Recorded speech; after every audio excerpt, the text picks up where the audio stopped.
On May 8, 1846, U.S. General Zachary Taylor defeats Mexican forces at the Battle of Palo Alto during the Mexican-American War. But what was Taylor's nickname, and how did he get it?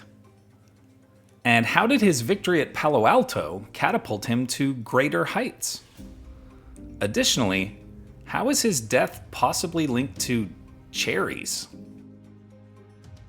Zachary Taylor's military exploits earned him the nickname Old Rough and Ready, which was given him by his men during the Second Seminole War in Florida in the 1830s, due to his willingness to share hardships with his troops and his informal, unkempt appearance on the field. His 1846 victory over Mexico at Palo Alto led the Whig Party to nominate the 63-year-old Taylor for president in 1848. He went on to defeat Democrat Lewis Cass in the general election to become the 12th U.S. president.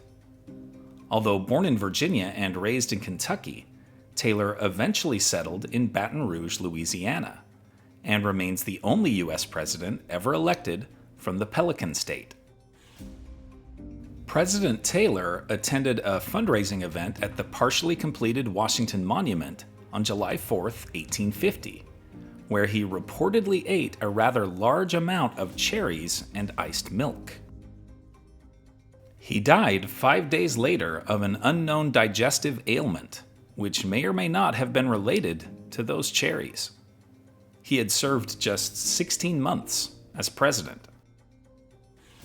Taylor was the second U.S. president to die in office, 9 years after another general-turned-president, William Henry Harrison.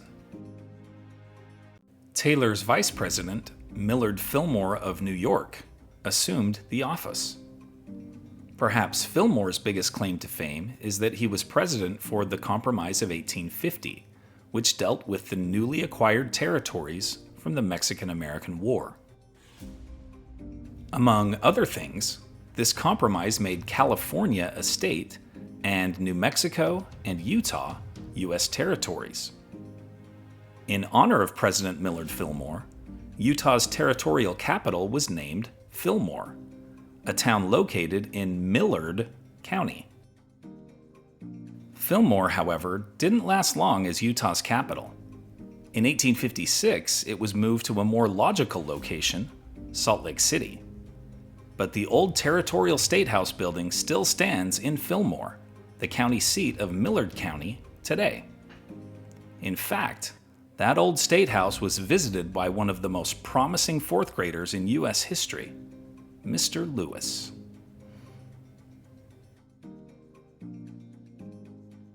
Here are other events that happened today in history.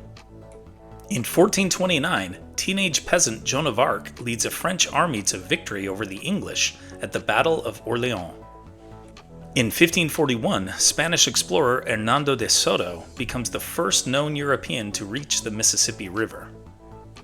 In 1781, during the American Revolution, Spanish General Bernardo de Galvez seizes British-occupied Pensacola. In 1945, the Allies accept Germany's unconditional surrender in World War II on what is known as VE Day. In 1970, the Knicks defeat the Lakers in Game 7 of the NBA Finals after Willis Reed's dramatic return. In 1981, Lionel Richie and Diana Ross meet in Reno, Nevada at 3:30 a.m. to record Endless Love. In 2010, American actress and comedian Betty White becomes the oldest Saturday Night Live host at age 88.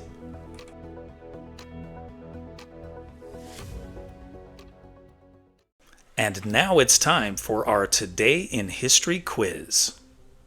What is the subject of the 17th Amendment to the U.S. Constitution? Prohibition of liquor, women's suffrage, income tax, or direct election of senators? Liked learning about Zachary Taylor? Then you'll love this one about the first U.S. president to die in office, William Henry Harrison. Tap the screen to keep the story going on Today in History.